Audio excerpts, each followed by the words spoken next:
Style, Grèce antique, datant de 850 avant Jésus-Christ à 600 avant Jésus-Christ.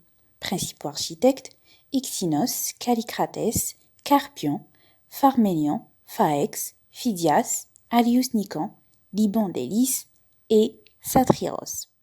De 850 avant Jésus-Christ à 600 après Jésus-Christ environ, la civilisation de la Grèce antique se développa sur le sol grec, dans le Péloponnèse, et sur les îles Égéennes. Au IVe siècle avant Jésus-Christ, ces architectes et maçons avaient déjà élaboré pour toutes les constructions un système de règles, les ordres architecturaux identifiables notamment dans les 3 types de colonnes, dorique, relativement traque et sobre, ionique, plus élancé, avec un chapiteau aux angles en forme de 4 cornes de piliers enroulés, et corinthienne, les plus ornementales, souvent décorées de feuilles d'acanthe et de 4 volutes sculptées ou de feuilles de lotus ou de palmier. Dans l'ensemble, l'architecture paraissait simple, mais les ornementations sculpturales étaient élaborées visibles sur les chapiteaux des colonnes et des frontons, les frises, les métopes et les triglyphes, ainsi que sur les statues. Le tout était peint de couleurs vives.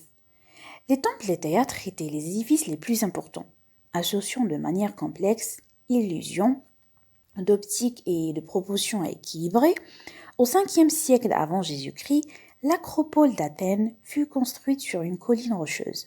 Ce site représente l'apogée de l'architecture grecque, comprenant le Parthénon, les Propylées, l'Érechtheion et le temple d'Athéna.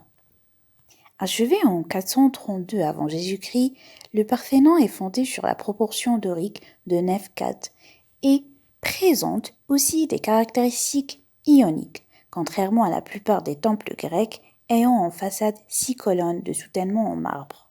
Il y en a 8, 47 au total, chacune haute de plus de 10 mètres et avec une légère courbe parabolique vers le haut pour évacuer l'eau et résister en cas de séisme.